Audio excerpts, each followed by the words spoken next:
Máme tady takový menší návod, jak zkontrolovat ventilové vůle a jak se řídit, pokud budou špatný. Tak to sledujeme.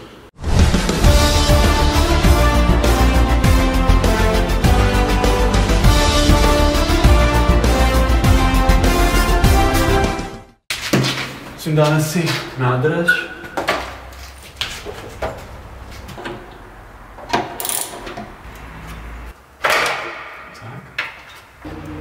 Tak jeden.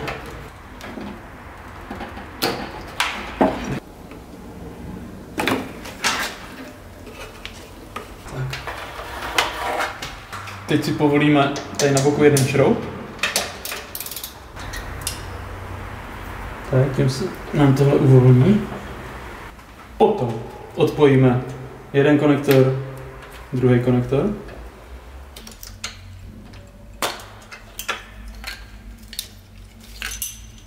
Tak ještě jeden.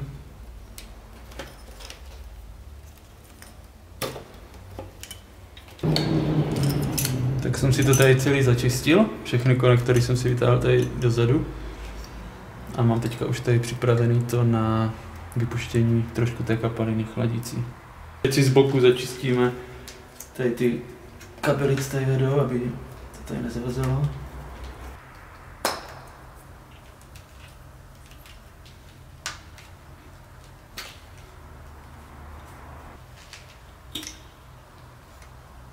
Takže žlutý je ten napravo a tento je ten druhý.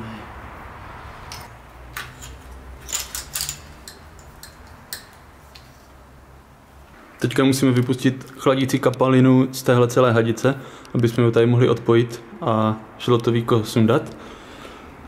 A to buď udělám klasicky přes výpustný šroub, tady tento, můžete se podívat na video. A nebo tak, jak to udělám já, že mám nádobku, hadicu, tady si otevřu víko a odsaju to z toho.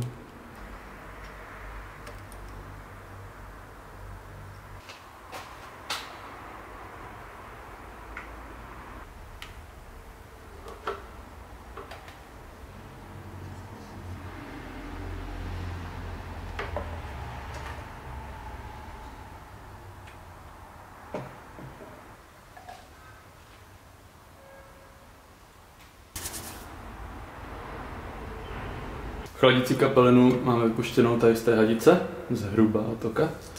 A teďka tu hadicu tady povolíme a sundáme.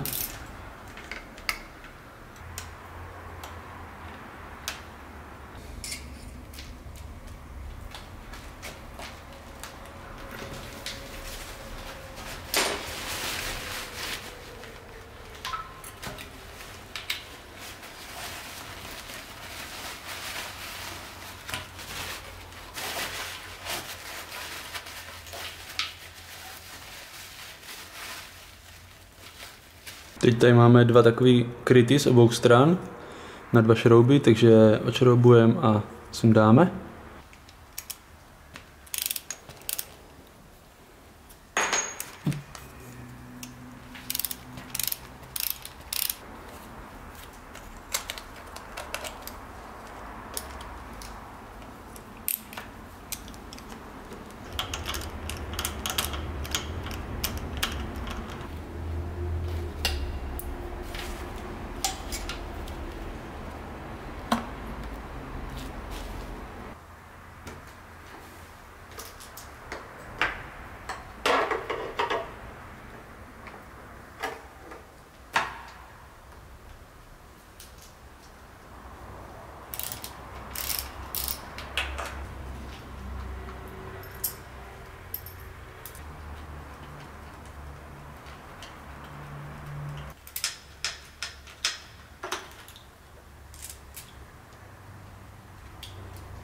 Pojďme tady tu velkou hadicu.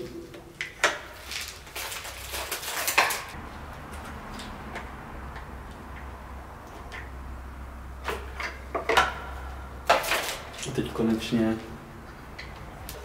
to celý můžeme takhle vytáhnout.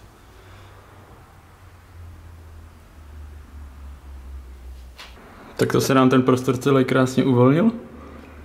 A teďka už jediná věc, povolím tady tyhle šrouby, těch 6 šroubů, sundám víko a budeme uvnitř.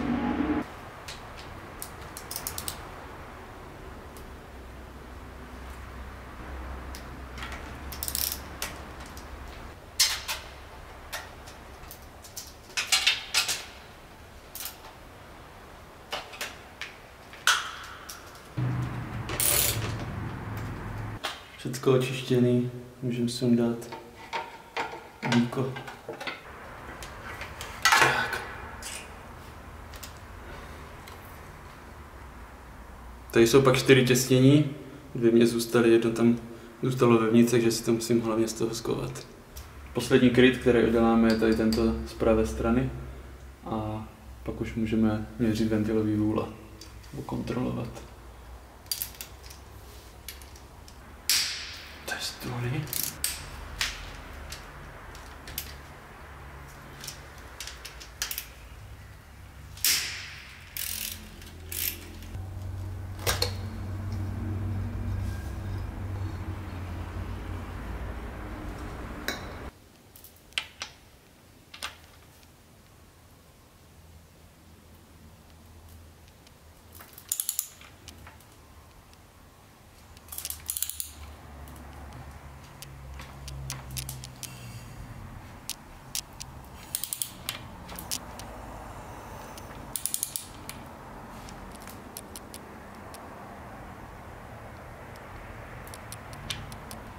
Mám to odkrytovaný a teďka tímhle kolem otočím tak, aby ta rýska, u které je napsané 1.4, byla zároveň s tou rýskou tady toho spoje. A potom už můžu postupovat podle tohohle plánku, že změřím ventilový vůle 4. Tyto jsou prostě tady vybarvený černě, takže u 4. všechny, u 3. výfukový, u 2. tyto. Potom to stejný pootočím ještě jednou tolik, zase aby 1/4 byla na té rýsce, ale musím to celý protočit. A pak budu postupovat naopak, že nejdřív udělám 1. válec, 4, 2. válec, výfukový a 3. válec. Teď už podle toho schématu budu zkoušet jednotlivé měrky, abych zjistil, jaká je tam vůle. Ukážeme si postup na jednom ventilu a potom ty stejný už jsou vlastně úplně stejně.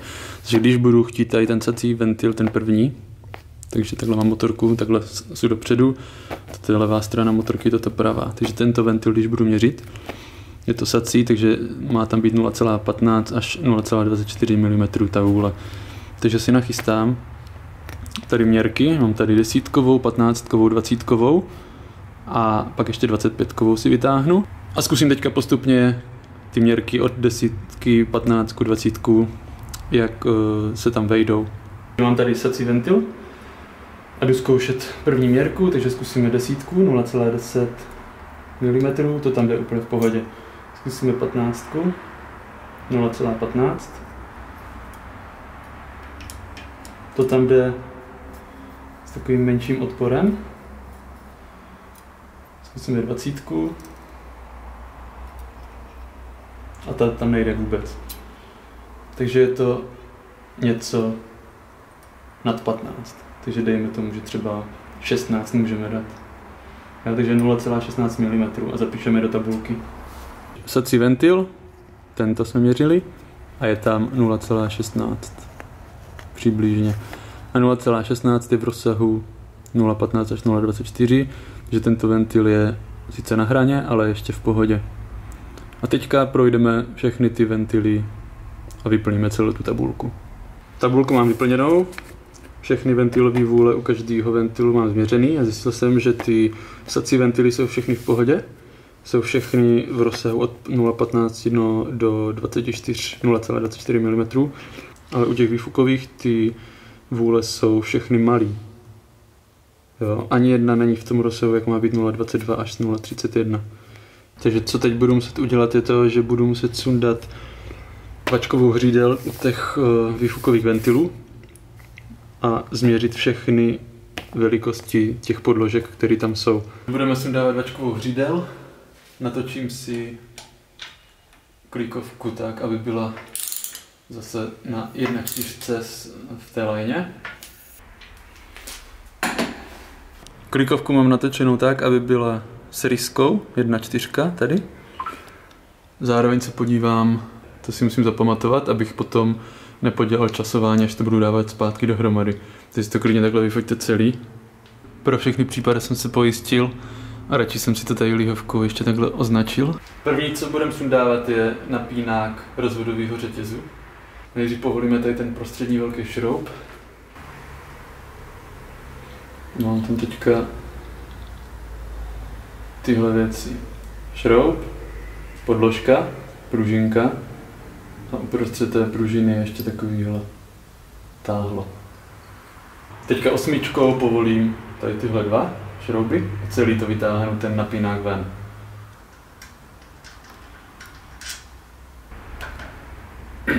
A pamatuju si, jak jsem ho tam vytáhl, takže takhle to vypadá a takhle stejně ho tam pak budu dávat. Takže toto bude nahoře.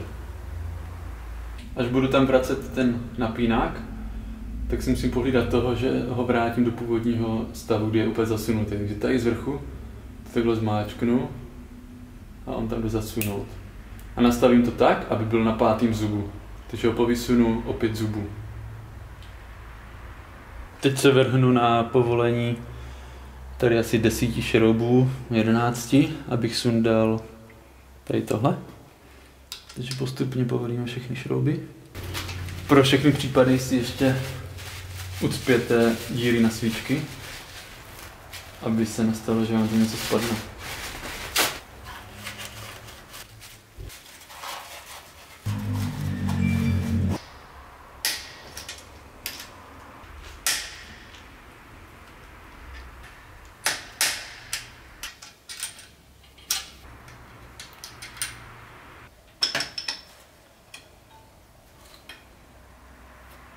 Sundáme si druhý kryt.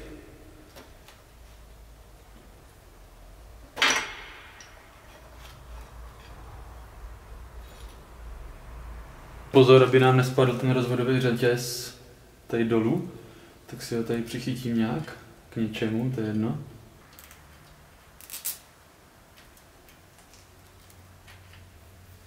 Máme to nafocený, aby jsme nezapomněli, jak to tam vrátit a nepodělali časování. Tady mám rysky na řetězu a i na tom ozubeném kole.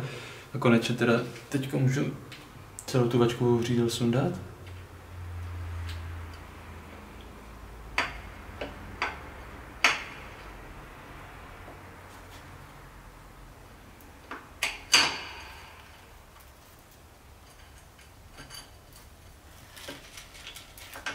Tak jedna vačková hřídel.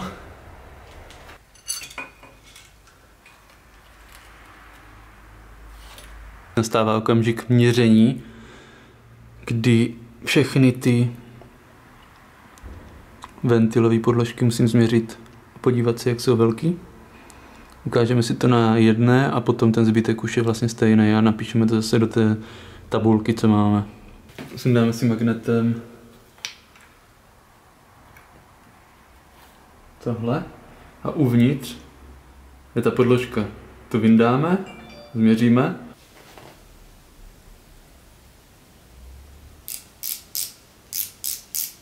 Takže ta podložka má nějakých 1, 2, 3, přesně 3. Takže tahle má 3 mm přesně.